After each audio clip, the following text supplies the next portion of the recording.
किस साइड आप देर से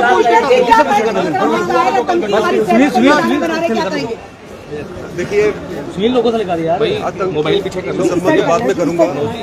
इस मौके पे हमारी पहली जिम्मेवारी, आराम से, इस मौके पे हमारी पहली जिम्मेवारी ये है कि मां भारती के जिन सपूतों ने अपना बलिदान दिया है उनको पुरजोर श्रद्धांजलि दी जाए। और इसीलिए बार एसोसिएशन ने आज ये फैसला लिया कि हमारी भारत माता के वो सपूत, उन वीरांगनाओं के जन्मे हुए वो सपूत जो भारत देश के लिए अपनी जान निछावर कर रहे हैं, बार एसोसिएशन जम्मू उन सब सपूतों के साथ है, कंधे से कंधा मिलाने के लिए साथ है। जहां जरूरत पड़े शहादत की, बार एसोसिएशन का एक एक मेंबर शहादत देने के लिए तैयार है। हमारे फौजियों को, हमारे जवानों को पूरी सिविल सोसाइटी, पूरा मुल्क पूरी सपोर्ट कर रहा है।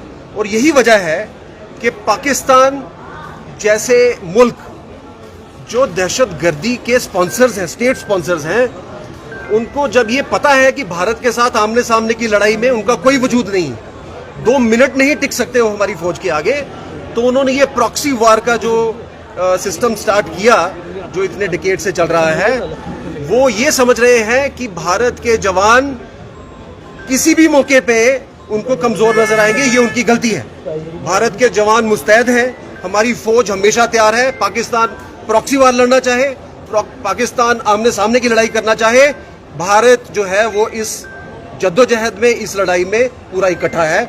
इसलिए बार एसोसिएशन ने आज ये जरूरी समझा कि हमारे जवानों को जिन्होंने शहादत दी उनको श्रद्धांजलि भी दी जाए, और साथ साथ पाकिस्तान की इस कायराना जो उनकी करतूत है उसको भी पुरजोर मजम्मत की जाए। इसलिए बार एसोसिएशन का विक्रम जी, जम्मू को दहलाने का, पहले घाटी में थे, अब जम्मू को भी दहलाने का प्रयास किया, फिर से एक बार आतंकी पूर्ण जीवित हो रहे। भारत सरकार को किस तरह से कदम उठाने होंगे इनको मुंह जवाब देने के लिए? देखिए, मैं आपका ये वहम दूर कर दूं कि पाकिस्तान की कोई भी साजिश जम्मू कश्मीर या भारत को दहला सकती।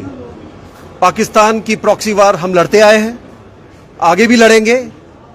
अच्छा ये हो कि जो पाकिस्तान के भेजे हुए कायर, जो ये जिनको ये सो कॉल्ड जिहादी बोलते हैं, आतंकवादी जो हैं, ये पाकिस्तान को जाके रिक्वेस्ट करे, गुहार लगाएं कि भाई साहब, अगर आप इतने ही ज्यादा अगर आप मोटिवेटेड हो तो आप भारत को आमने सामने की लड़ाई में क्यों नहीं लेते?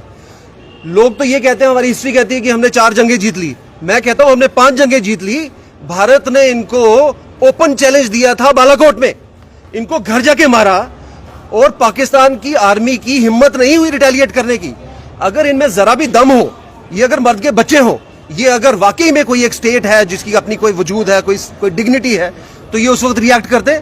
इनको पता है कि ये कहीं स्टैंड नहीं करते और भारत का मुकाबला करना इनके पास की बात नहीं। दलों के नेताओं का कहना है कि पाकिस्तान से बातचीत करने के बाद आतंकवाद समाप्त हो सकता है। क्या लगता है कि पाकिस्तान से बातचीत करनी चाहिए? देखिए, बातचीत का दौर आपने कई दशकों में देखा।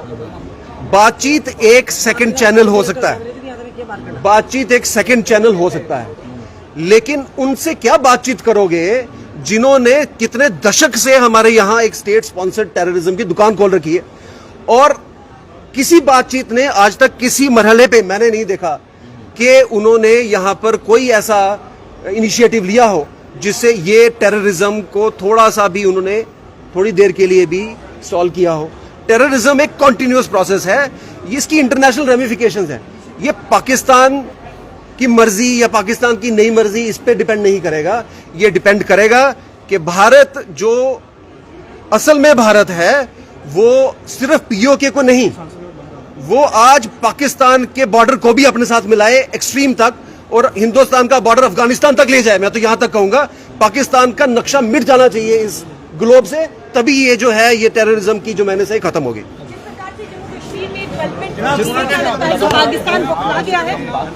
देखिए, सिर्फ डेवलपमेंट से पाकिस्तान नहीं बुखलाया।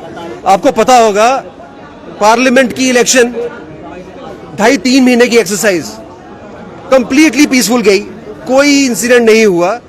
ये पाकिस्तान की फ्रस्ट्रेशन है, क्योंकि घाटी के लोगों ने भी इसमें बढ़ चढ़ के हिस्सा लिया इस इलेक्शन में। और पार्लियामेंट्री डेमोक्रेसी में जब लोग पुरजोर अपनी शमूलियत कर रहे हैं, तो फिर पाकिस्तान की फ्रस्ट्रेशन जायज है। और पाकिस्तान की फ्रस्ट्रेशन को फ्लॉप करना, ये भारत का पहले भी एक दृढ़ निश्चय रहा है, और इस दृढ़ निश्चय में बार एसोसिएशन हमेशा साथ है।